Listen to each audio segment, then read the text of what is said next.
Hello friends, ஹோட்டலில் வாங்கினதா வீட்டில் செஞ்சதா எல்லாரும் கன்ஃபியூஸ் ஆகணும். அந்த அளவுக்கு டேஸ்ட்டில் சூப்பராக இருக்கும். ஏன் ஹோட்டலுக்கே டஃப் கொடுக்குற ஸ்டைலில் இந்த பிரியாணி இருக்கும். கண்டிப்பாக வீடியோவை ஸ்கிப் பண்ணாமல் பாருங்கள். இதுக்கு ஒரு மசாலா சேர்த்துருக்கேன், வீடியோவோட எண்டில் பார்க்கலாம்.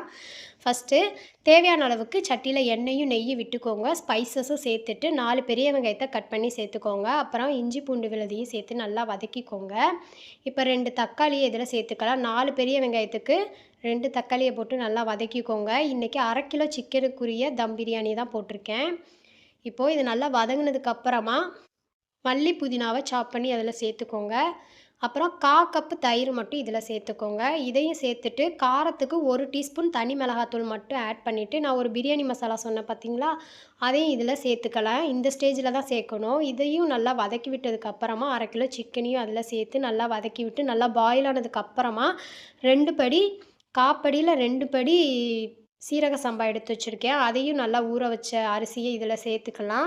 இப்போ 2 படி அரிசிக்கு 2 1/2 படி தண்ணி மட்டும் ஊற்றுங்க. ரொம்ப ஊற்ற வேண்டாம். ஏன்னா சிக்கனில் தண்ணி வரும். அதனால் உங்களுக்கு சாதம் குழஞ்சிரும்.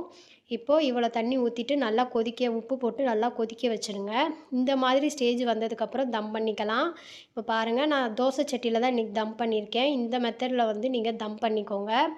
இதை ஒரு 20 மினிட்ஸ்க்கு அப்புறம் பிரியாணியை உடச்சி விட்டிங்கன்னா சூப்பரான சுவையான ஒரு தம் பிரியாணி ரெடி.